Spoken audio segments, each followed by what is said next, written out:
नमस्कार। The world this week के इस प्रोग्राम में आपका बहुत बहुत स्वागत है।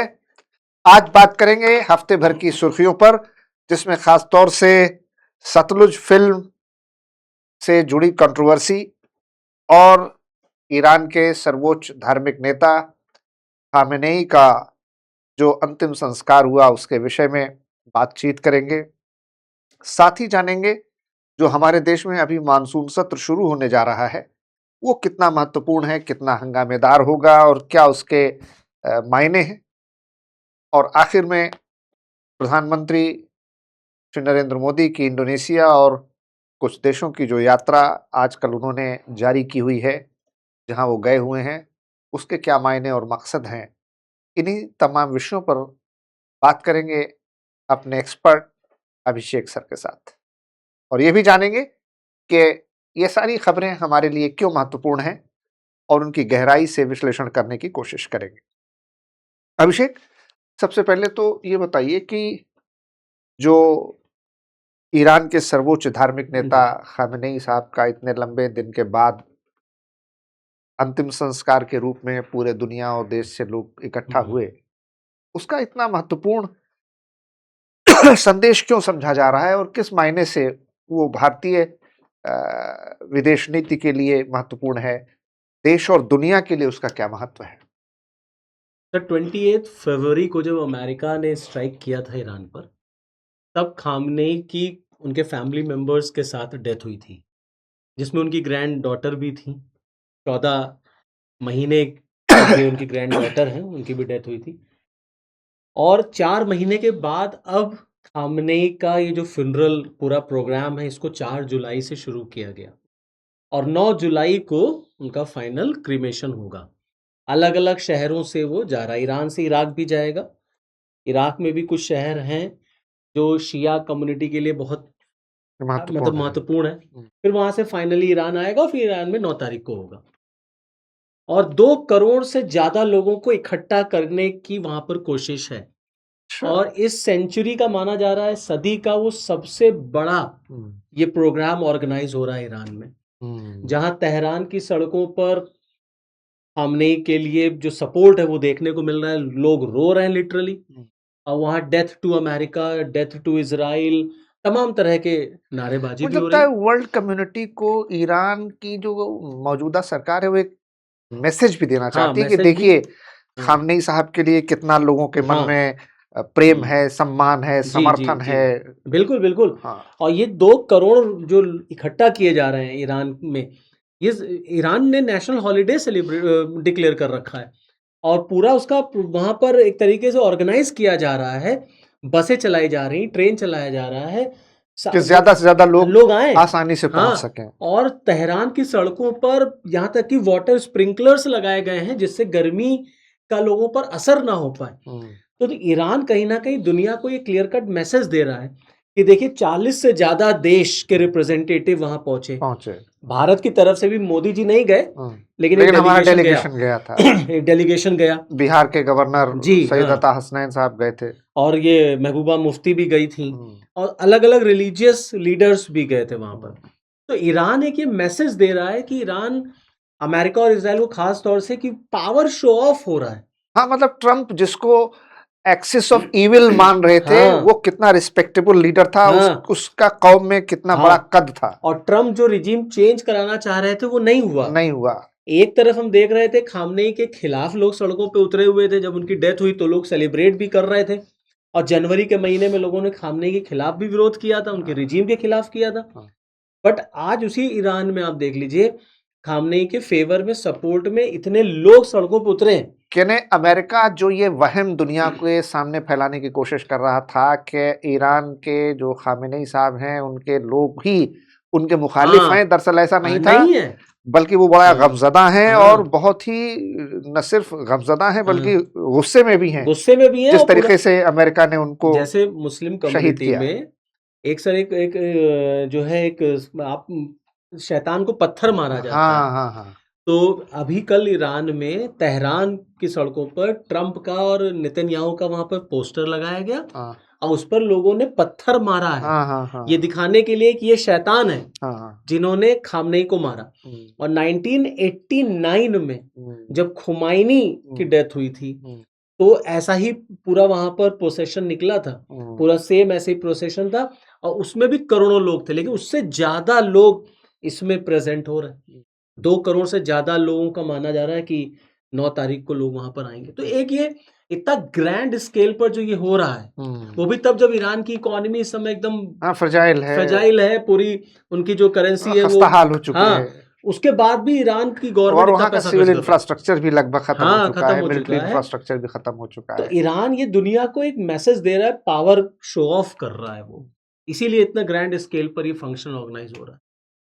ये सतलुज फिल्म को लेकर के इतना विवाद क्यों है? क्योंकि पहले तो लंबे समय तक सेंसर बोर्ड से उसको क्लियरेंस नहीं मिला, फिर जी सिनेमा ने उसको अपने ओटीटी प्लेटफॉर्म पर रिलीज भी किया, लेकिन बहुत जल्दी हटा भी लिया, 48 आवर्स में हटा लिया। तो ये क्या है और क्यों ऐसा हुआ? तब हम जानते ही हैं, सोसाइटी में आप देखिए गवर्नमेंट और सिनेमा के बीच में चलता ही रहता है विवाद। कुछ पिक्चरें सरकारों को पसंद आती हैं, कुछ पिक्चर सरकारों को पसंद नहीं आती। ये जो मूवी सतलुज है, इसका पहले नाम पंजाब 95 था, लेकिन इसको सेंसर बोर्ड से क्लियरेंस नहीं मिली तो इसको ओटीटी पे लाया गया, थिएटर पे नहीं रिलीज हुई। Z5 में रिलीज हुई, 48 आवर्स में Z5 ने इसको हटा लिया। अब अगर आप Z5 को स्क्रॉल करेंगे तो वहां पर लिख करके आएगा this film is unavailable in India. Bharat में आप नहीं देख सकते, दुनिया में आप कहीं और देख लीजिए। क्या फायदा रह गया? क्या फायदा? और आज के सोशल मीडिया के जमाने में कोई पिक्चर को बैन करने से कुछ नहीं मिलता, सब तुरंत डाउनलोड हो जाती है। आपको याद है जब निर्भया कांड हुआ था दिल्ली में, तो बीबीसी ने डॉक्यूमेंट्री बनाई थी इंडियाज डॉटर करके, शायद अगर मुझे सही नाम याद आ रहा है, तो उसको गवर्नमेंट ने बैन कर दिया था, लेकिन वो वीडियो पर सोशल मीडिया पर सारी जगह पर मौजूद है। खाली भारत में मान लीजिए लोग नहीं देख सकते, तो क्या फायदा है? सब देख रहे हैं। आपने इसको बैन कर दिया, Z5 ने हटा दिया। हालांकि गवर्नमेंट ने अपनी तरफ से कोई इस पे स्टेटमेंट जारी नहीं किया है कि उन्होंने क्यों बैन किया है, लेकिन जो 1995 में तो मतलब बीजेपी की सरकार भी नहीं थी। नहीं, तो बात यह है कि जो एक निकल के आ रहा है एंगल, वो ये कि जो बेअंत सिंह मुख्यमंत्री थे पंजाब में उस समय, उनके जो ग्रैंड सन है बिट्टू, वो इस समय बीजेपी में मिनिस्टर हैं। और अगले साल पंजाब में इलेक्शन है। तो उन्हीं के दबाव में शायद गवर्नमेंट ने ये काम किया है, जिससे कि उनका जो एक इमेज है वो स्पॉइल ना होने पाए, बेअंत सिंह की इमेज ना स्पॉइल हो। दूसरा एक ये भी है, चूंकि अगले साल पंजाब में इलेक्शन है, पंजाब हमारा बॉर्डर स्टेट है, सेंसिटिव है, ड्रग और टेररिज्म और ये तमाम दिक्कतें वहां पर समय समय पर होती रही हैं, तो माहौल खराब हो।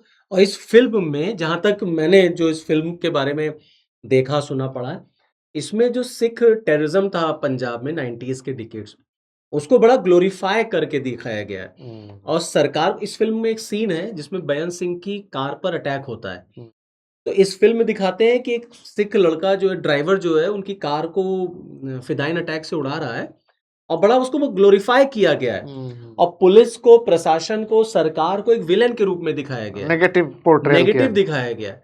तो जो पिक्चर का सब्जेक्ट है वो उसी बैकग्राउंड पे है, पंजाब में जो आतंकवाद था, और जो ह्यूमन राइट एक्टिविस्ट थे जसवंत सिंह कालरा, उन्हीं का रोल प्ले कर रहे हैं आपके दिलजीत साहब। तो जसवंत सिंह कालरा ने, मतलब फिल्म में जो पिक्चराइजेशन है उसमें ये दिखाया गया कि वाकई में पुलिस ने फेक एनकाउंटर किए, कई लोगों को, बेगुनाह लोगों को मारा। 25,000 लोगों का मतलब फेक एनकाउंटर का डाटा उन्होंने कलेक्ट किया था।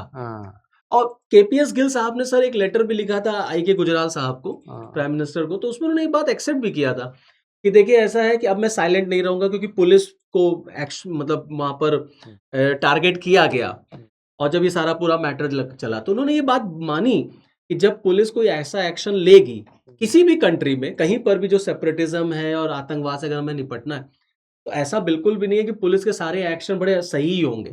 कुछ एक आध तो किलिंग हो ही जाएगी, जाहिर सी बात, इनोसेंट्स की या किसी की। तो वो उन्होंने इस बात को माना कि हो सकता है ऐसा होगा। जिस तरीके की कंडीशन में पुलिस ऐसे हालातों में काम करती है, तो जाहिर सी बात हुआ होगा, बिल्कुल हुआ होगा। लेकिन गवर्नमेंट को लगता है इस फिल्म की वजह से नेशनल सिक्योरिटी थ्रेट हो सकती है, और पाकिस्तान तो वैसे ही लगा हुआ है पंजाब में फिर से खालिस्तान को प्रमोट करने में, वहां पर चीजों को फिर से वापस लाने में, इसी वजह से शायद गवर्नमेंट ने। अच्छा, पाकिस्तान की बात कही आपने तो हमें याद आ गया कि वहाँ पीओजेके में बड़ा समय चल रहा है, इशू चल रहा है, तो जरा इसके बारे में कुछ बताएं, क्या है मैटर? ये तो अब तो कई दिन हो गए सर प्रोटेस्ट होते होते। इसकी शुरुआत हुई थी गिलगिट बाल्टिस्तान में, जो इलेक्शन हुआ था एक, तो वहां पर जो पाकिस्तान ऑक्यूपाइड कश्मीर है उसके, उनके जो लोग हैं, एक तो कुछ अपनी लोकल जो उनकी डिमांड्स हैं, महंगाई है, ये सब चीजें हाँ, हैं, पुअर पुअर इंफ्रास्ट्रक्चर है इंफ्रास्ट्रक्चर है। और उनके रिसोर्सेज, नेचुरल रिसोर्सेज हाँ को जिस तरीके से हाँ, एक्सप्लॉइट कर रहे तो हैं और उसके खुद खिलाफ उसका है। फायदा उनको नहीं जी मिल जी रहा जी है। जी। और दूसरा जो वहां पे 12 और सीटें रिजर्व्ड सीपीसी हैं, जो बना है, सीपी से जो बना है, तो और जो 12 सीटें रिजर्व्ड हैं उनको वो अमेंड कराना चाहते हैं, उसको हटाना चाहते हैं। तो इसी का सब विरोध है।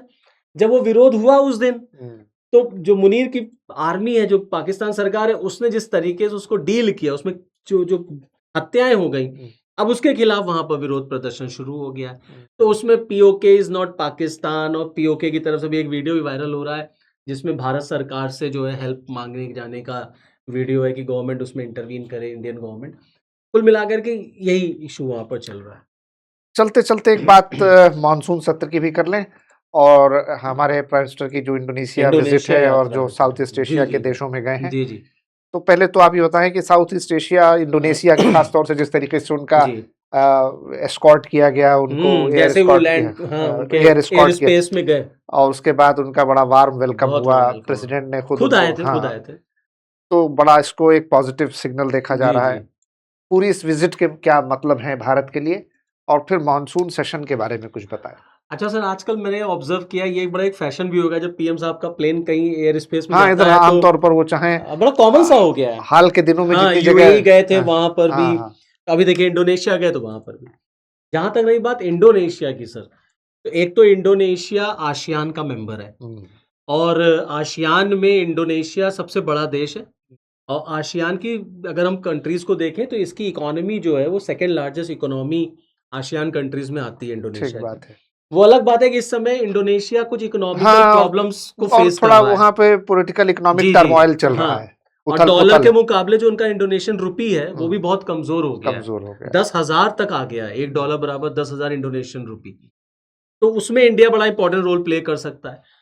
भारत के लिए इंडोनेशिया क्यों इंपॉर्टेंट, क्योंकि स्ट्रेट ऑफ मलक्का वहीं पर है, प्लस जो हमारी ब्लू इकोनॉमी है, हाँ, हमारा जो महासागर विजन है गवर्नमेंट ऑफ इंडिया का, मैरीटाइम सिक्योरिटी है, हमारी एक्ट ईस्ट पॉलिसी, इन सब चीजों में इंडोनेशिया एक बड़ा इंपॉर्टेंट रोल प्ले करता है। प्लस भारत जिस तरीके से आसियान कंट्रीज में एक एक्टिव प्लेयर की तरह अपने आप को स्टैब्लिश करना चाहता है, उसमें इंडोनेशिया हमारे लिए बड़ा इंपॉर्टेंट रोल प्ले करेगा। अभी इंडिया और इंडोनेशिया शायद इस विजिट में, जो हमारा जो फिनटेक है, यूपीआई है जो हमारा, वो भी शायद इंडोनेशिया में इम्प्लीमेंट होगा, ऐसा शायद, भी हाँ। न्यूज आ रही थी। और ये भी कि इंडोनेशिया ने ब्रह्मोस को खरीदने के लिए, हाँ, ब्रह्मोस डिफेंस में डील है। देखिए फिलीपींस है, इंडोनेशिया है, वियतनाम है, ये लगातार, क्योंकि इन कंट्रीज के चाइना के साथ कॉन्फ्लिक्ट है। हाँ, उसने कहा है कि हम ब्रह्मोस मिसाइल भारत से हाँ, खरीदेंगे। अपनी दिलचस्पी हाँ, जी दिखाएंगे। जी जी। तो इंडिया और इंडोनेशिया के बीच में जो रिलेशन है वो इस समय बढ़े हैं। भारत के लिए भी प्लस पॉइंट है इंडोनेशिया से रिलेशन रखना, और इंडोनेशिया के लिए इंडियन इकोनॉमी या इंडिया, अच्छा, इंडोनेशिया हमेशा भारत को एक आइडल के फॉर्म में देखता है, कल्चरल भी हाँ, हाँ, हमारा बहुत हमारी टाइज है। जब पीएम साहब, सामाजिक सांस्कृतिक बहुत सारी जी हमारी हाँ, मान्यताएं हाँ, प्रभाव एक दूसरे, रामायण महाभारत। हाँ, बिल्कुल। अभी कल जब पीएम साहब पहुंचे वहां मुस्लिम तो, कंट्री होने के बावजूद, हाँ लार्जेस्ट मुस्लिम पॉपुलेशन दुनिया में होने हाँ, के दुनिया में बावजूद, बात वो भी, बहुत ज्यादा कल्चरल एफिलिएशन है भारत जी के जी, साथ। भारत के साथ, तो वो एक बड़ा मतलब इंडिया और इंडोनेशिया के रिलेशन को वहाँ रामायण होती है, महाभारत का हाँ मंचन होता है, उनके तमाम एयरपोर्ट्स, पब्लिक प्लेसेस के जी नाम जी जी, हाँ हमारे पौराणिक हाँ, देवी देवताओं के नाम नाम पे पर है। हैं। और ये शायद मोदी जी की चौथी इंडोनेशिया यात्रा है, फोर्थ। इससे पहले 2018 में गए थे, फिर उसके बाद जैसे कोई समिट है, आसियान समिट है, उसको अटेंड करने गए थे। ये उनकी फोर्थ विजिट है इंडोनेशिया। अब शायद जुलाई 20 तारीख से हमारे देश में मानसून सत्र मानसून भी शुरू सत्र होने शुरू जा हो रहा रहा है। है, ये बड़ा जोरदार और बड़ा हंगामा खेज रहने की उम्मीद है। 13 अगस्त तक चलेगा। हाँ, तो क्या आप देखते हैं, क्या इसका महत्व है इस मानसून सेशन का? हंगामा तो होगा, क्योंकि सर सरकार के कुछ एम्बिशियस बिल हैं जो गवर्नमेंट पास कराना चाहती है, और जैसे मेरे ख्याल में एक तो इसमें अयोध्या का मुद्दा भी बड़ा, अयोध्या का मुद्दा भी जो है, चंदा चोरी चंदा को चोरी लेकर के वाला, है, हाँ, ये भी उठेगा, वो भी उठेगा, विपक्ष जो छोड़ेगा नहीं। सरकार को असहज करेगा। बिल्कुल बिल्कुल, और विपक्ष फिर तो वो ऑलरेडी तैयार है। यूजीसी, नीट से हाँ, लेकर ये सब कॉकरोच मैटर जनता है। पार्टी, ये भी हाँ, आएगा। ये सब मैटर है। हाँ, ये जो जियो पॉलिटिकल चल रहा है, पेट्रोल डीजल का रेट है, उसका भी मैटर है।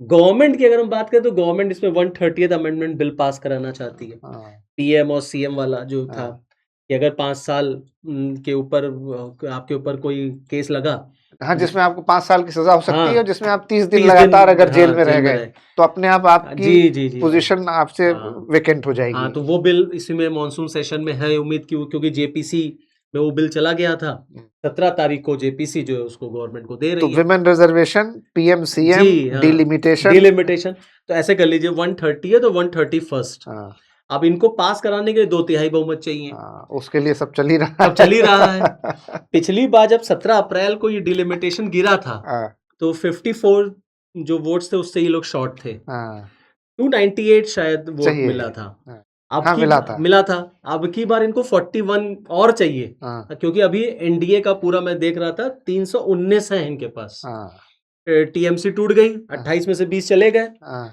इधर शिवसेना उद्धव ठाकरे वाली टूट गई 9 में से 6 चले गए हाँ, तो कुल मिला करके इनके पास 319 हो गए हाँ, और 540 की शायद लोकसभा है हाँ, उसमें से 2/3 360 वोट होता है हाँ। अभी इनको 41 और चाहिए तो ये कहाँ से आएंगे अब 41? इसके लिए या तो ये 22 डीएमके के लिए मेरे ख्याल में अगर वो लोग एब्सटेन कर जाएं तब भी हाँ इनका काम चल एब्सटेन कर जाए। जाए हाँ, समाजवादी भले पार्टी ही टूट एनडीए जाए को सपोर्ट ना करें, हाँ एब्सटेन कर जाए हाँ, छुट्टी पर भेज दें वॉकआउट कर जाएं। अरे सर हम कहते हैं बीजेपी का विरोध एनडीए का विरोध करने के लिए वॉकआउट कर वॉकआउट कर दें, जाए बस सरकार की आसानी हो गवर्नमेंट जाएगी। के लिए कौन सी बड़ी बात है करोड़ों रुपया दो कहो जाओ ऐश करो जाओ फॉरेन टूर पे जाओ हाँ, हाँ, फॉरेन टूर पे भेज दीजिए चले जाए फॉरेन टूर पे घूम आए हाँ, और या तो आप कंसेंसस मेंटेन कर लीजिए हाँ। तो कंसेंसस के लिए भी तो डीएमके से भी तो बात नहीं तो बनेगी। सर डीएमके दरअसल तमिलनाडु के इलेक्शन में डीएमके और कांग्रेस अलग हो गई हाँ, तो अब तो कांग्रेस के साथ तो बिल्कुल नहीं ही नहीं जाएंगे। जाएंगे जहां कांग्रेस खड़ी है वहां हाँ डीएमके नहीं नहीं रहेगी। रहेगी और इंडिया का जो ब्लॉक था वो कमजोर हो गया है तो या तो मोदी और अमित शाह डीएमके को अपने साथ मिला लें एक